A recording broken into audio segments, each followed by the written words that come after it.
annual Berks Jazz Fest in Reading, Pennsylvania. We're at the Crown, right in front of the restaurant in the lobby area, catching up with a good friend and a great pianist, Mark Adams. Thanks for taking time, Mark. Oh, thank you. Coming down from New York and enjoying some time here at the Berks Jazz Fest. Now, Mark, you and I got acquainted several years ago when we were still doing our radio show, Cool Jazz Café, yes, on 101 The Rose. And I remember getting one of your CDs and listening to this song called Song for Mama. Yes. And I tracked you down because... You sure did. You sure did. It was unbelievable. And it was the, it really kind of put me on the map, thanks to Diane Dayton. Aww. I mean, I would not have been in the position I'm in now if it wasn't for you. I really wouldn't have.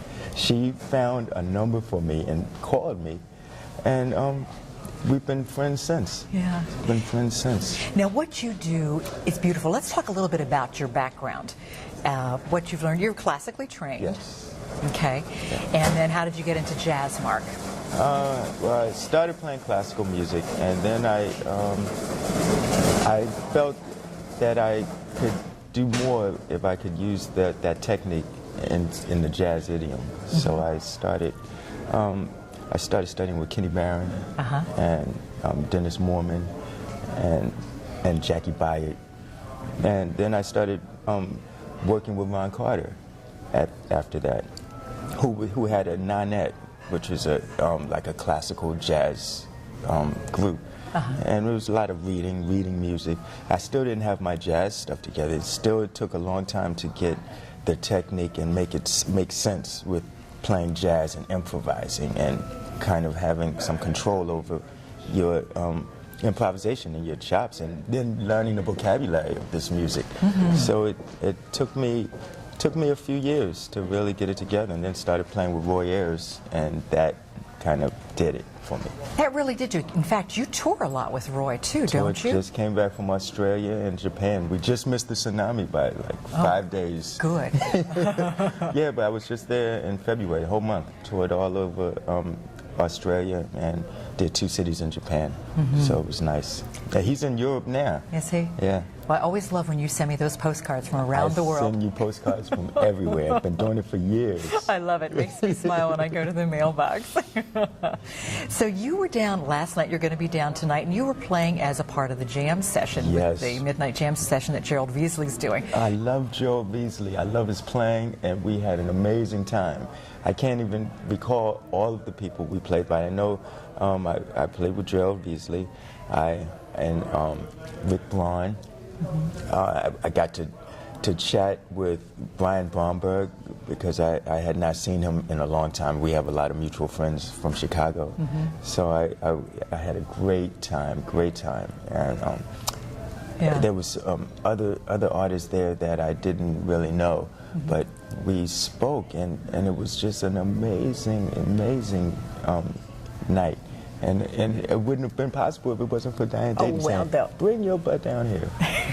Yeah, I did say that. You did? I did say that. Get your butt down here. Because you're in New York. That's home base.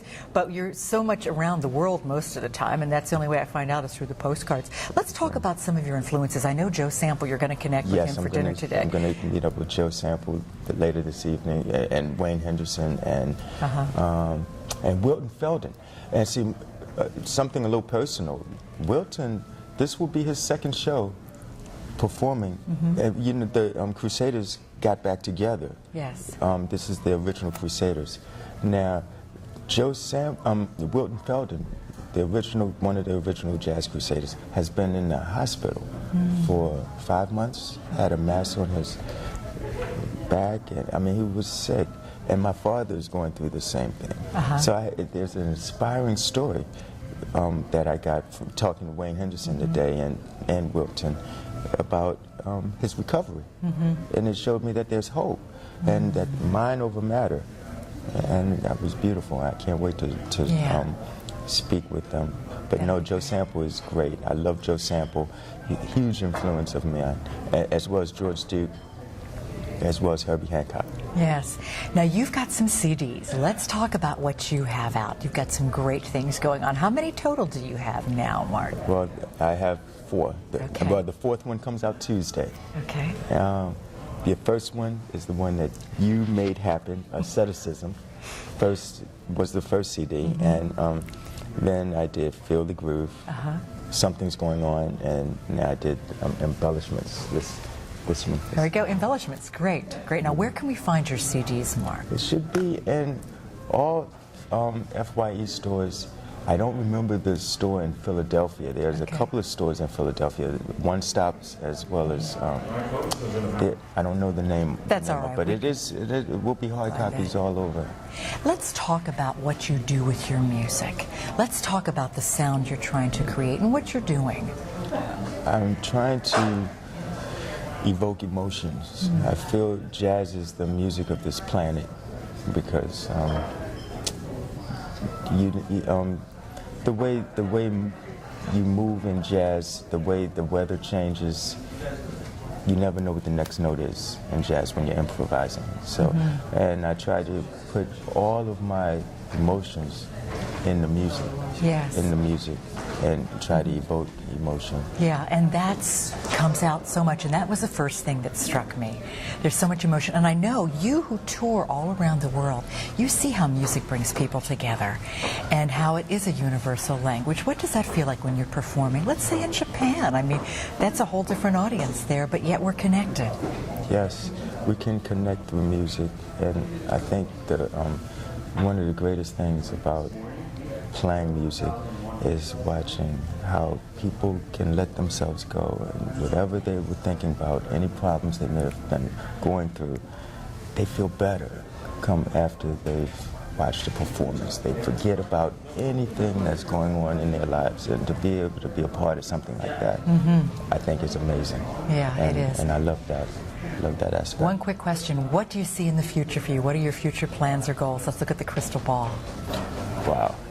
If I could do half of what I've done with Roy Ayers, if I could do half of that under my own name, I would be fine. Yeah. If I can start doing more and more shows with my own band, and doing more and more things like this with you, I will be fine.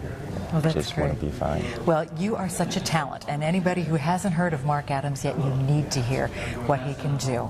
And connecting and getting your butt down here to Berks Jazz Fest was a good thing, and connecting with some more people. Diane. Yes, to meet up with a lot of people and to be around their environment. Yep, That's it's the a great. only way I'll be able to necessarily get name recognition. And I wouldn't even have the name recognition I have if it wasn't for Diane Dayton. Yeah. I am so indebted to Mark Adams, you've got to see Mark Adams. Thank you so much for taking time. I'm glad we could catch up today, and we're going to hear you in the jam session later on tonight at midnight. So Yes. can't wait to catch and that. I hope to play down here next year. Yes, I hope you do too. Thank you so much, Diane. Thank you so much. We're coming to you from the 21st annual Boscov's Berks Jazz Fest in Reading, Pennsylvania.